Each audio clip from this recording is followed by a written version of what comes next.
So a question for you. You said you got out there dating and meeting women and stuff like Yep. that. And then you said that it kind of hurt you. Yeah. How did it hurt you specifically? Did you like just start? What happened specifically? Well, I started warring against my own flesh. It's like trying to fill an empty void. There's a God-shaped vacuum in the heart of every man that can only be filled by God alone. Anything else you try to fill with that's not going to satisfy it. Sure. And I tried to do it with sex. Yeah. So would it be fair? How'd you meet your wife? We actually had the #1 dating podcast in North and South Carolina called Who Hurt You Podcast. Okay. And I'm also friends with Fresh. I know him very well. I texted him before I came here. Yeah. And I know pretty much everyone on your crew. But I was a heavy follower, and you actually inspired me to start the podcast, and I realized what I was doing was wrong. Yeah. So would it be fair to say that when you went through that experience, you were able to identify characteristics that you probably found as unredeemable and you probably wouldn't want to commit to, right? In what way? Well, when you were seeing these women, right, you probably started seeing patterns in how they behave, how they speak, or whatever. Maybe they're not qualified to be a wife. Because the thing is, right? Well, I don't need that. I have the Bible for that. It tells me what to look for. Exactly, man. The Bible is the truth. That means it gives you the answers before you even know the questions. It shows you the corrections before you even make the first mistake. So all you got to really do is learn from it. Listen, wisen up. You don't have to make the mistakes if you just listen in the first place. The Bible is the truth. And that's what it means. It means that if you follow something that is true, it doesn't change wherever you may come from. It will always remain the same for you, me, and everybody else that walks in it. Yeah, but the thing is that you were able, and again, you're probably not going to notice it, but when you dated and dealt with all these women, you probably were able to identify characteristics that you were not fond of, or characteristics that would make a woman not a good candidate for a long-term relationship. And I think half the game is figuring out which girls don't qualify for marriage versus which ones that do. Nah, the thing is, the Bible already qualifies that for you. It's already got prerequisites. You just got to follow it. And that's where you fail, because you keep on choosing ones that ain't aligned with that standard. And when you choose that, that's when you make the mistakes. And that's the difference between these red pill men and men of the Bible. The Bible tells you specifically what type of woman to follow, what type of woman to pursue. And red pill men, they just want to sleep with as many women as you can. And that ain't the way to go about it. Not if you want to find the right one anyway. And clearly you learned a skill set on how to become attractive and get women. And then you're able to identify the things that you like versus the things that you don't like. And that only comes a lot of times with experience. Now, look. Nah, not all experience is good. A lot of it is just foolishness too. You don't have to experience all the mistakes. You don't have to go through all the failures that other people already been through if you just simply listen to them. You gotta be wise about these things. You don't always have to experience the bad to get through the good, especially if the good is already laid out for you. If a guy can go ahead and, find a woman as a virgin and be attractive and be able to understand how to navigate that, that's great in modern times. But the reality is a lot of guys don't. And I mean, even in your success story, you had to go through a lot of bad women to be able to identify your current wife as the one. Only because you told him to. So failures are good. They're good.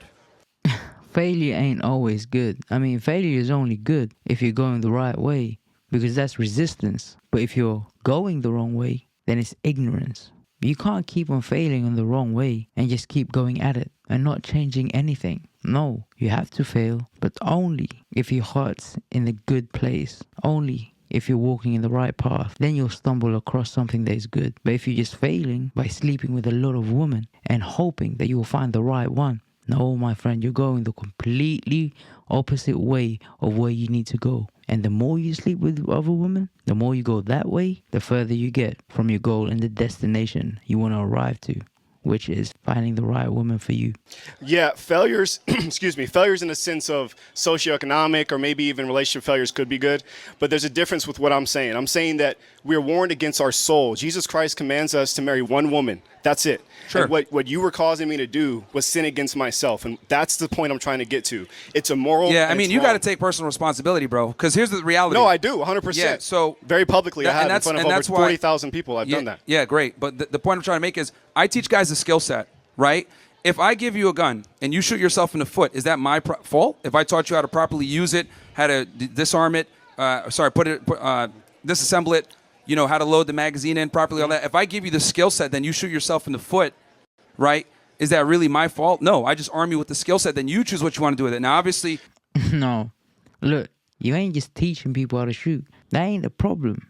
The problem is that you're missing the target. You're teaching them how to shoot in the wrong way. It's like this. There's a martial artist and there's a proper one, and yours is like Bushido.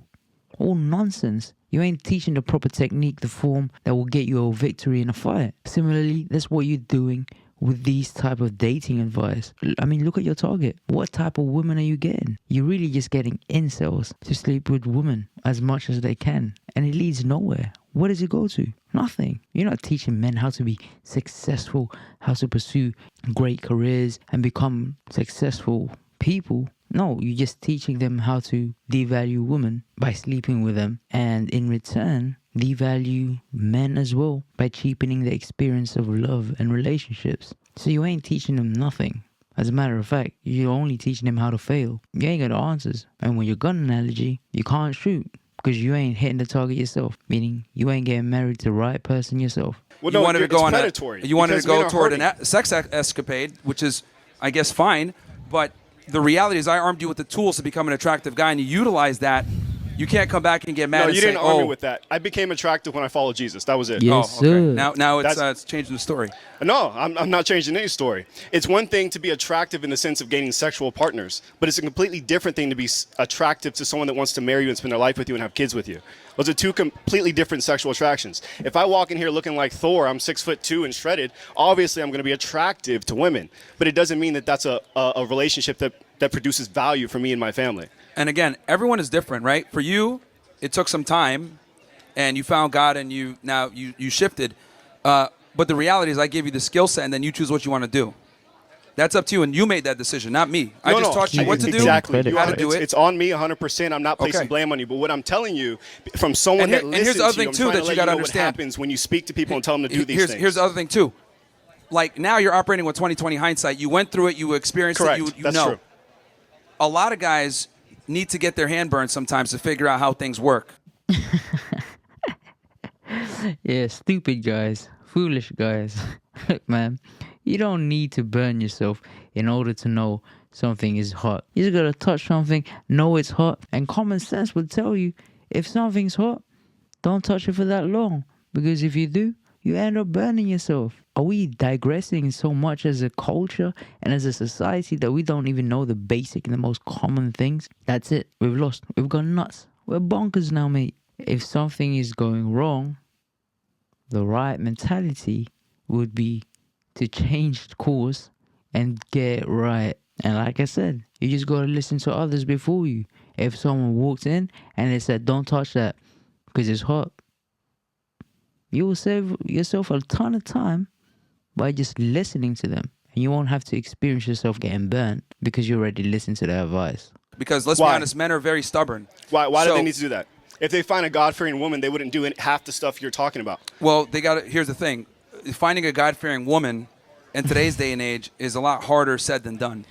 Nah, finding a God-fearing woman in any age is always the same. Why? Because they're always found in the same place. A fish will always be found in water. God-fearing women will always be found following God, abiding by His rules, abstaining from sexual immorality, keeping herself pure, good, untouched, unblemished by the toxicity of this world, and more specifically men. There are those who value chastity. It's the same in every single culture, society. You'll find them in any age. Whatever time you may be in, whatever era, whatever place or country you may reside in, they will always be the same. You just gotta look in the right places. What these people are doing is they're looking for a fish in a tree. Yeah, you ain't gonna find any of them, mate. Only monkeys. Which is evident to the type of woman you be getting. Right? So I did it, yeah, it's a lot harder and said so did than everyone done. in my whole family. So it's not that hard. Yeah, that's anecdotal from your perspective. But again, you learned the skill set, you were able to find a wife, and I'm happy about that. But you got to take a little bit of accountability here and understand that you basically got a loaded gun and shot yourself in the foot, and you're trying Correct. to blame me for it. No, I'm not blaming you. Like I said, I take accountability. Yeah. There's a big difference there. Okay. But look, nothing against you. Like I said, I've hung out with Fresh 8 or 9 times recently. I love them, and I think your heart is in the right place. But I just wanted to give you from someone that actually listened to what you were saying to do, read your book, and it didn't work. That's all I was trying to do for you. Well, actually, it did. You didn't notice it yet. Okay. You're not going to be able to identify your wife and have been able to find her and figure out what characteristics you like and don't like, right? Unless you went through that. My This wisdom guy's came from the deluded. Bible, not you. But I appreciate it. Sure. Thank you. Amen. Okay. Amen. Round of applause. Mic drop. This guy literally teaches nothing. Teaches you nothing but to fail. So his whole philosophy is that sleep with as many women as you can so that you can find the right one. But how can you find the right one if you're going the wrong way? That's like getting a boxing coach to teach you to get punched in the face so that you can learn how to block. I don't think that's how it works, Chief. You gotta find yourself a coach that teaches you how to hit and move, teaches you the defense, teaches you head movement, teaches you footwork. These are the type of things you gotta find in a boxing coach if you don't want to get hit. What he's saying is that you gotta get hit in order to learn how to block, and eventually you just all of a sudden learn it somehow, some way. Now that ain't the way to go. Similarly with dating and relationships, you gotta go the right way about it. Like, you can't just go the wrong way and expect things to get right all of a sudden one day. No, which is evident to his life. The other guy, the Christian man, is actually more successful than him because now he's got a wife, kids, family, living a life. These fresh and fit guys, they have none of that. So in this case, they're actually more of the failure than the other one because the other one's already at the destination and at the target that they're looking for. So don't be led astray by these type of men promoting themselves as someone who is higher value. No, put yourself only in the standards of your heart. The goodness of a person lies only in their morality and the goodness of their heart, the goodness of your soul, how pure you are, how good you are, how kind, generous, understanding, giving, and strong you are. This is what builds our character, the moral sinews that we develop through life. Don't let life and the world break you, and don't let others mislead you.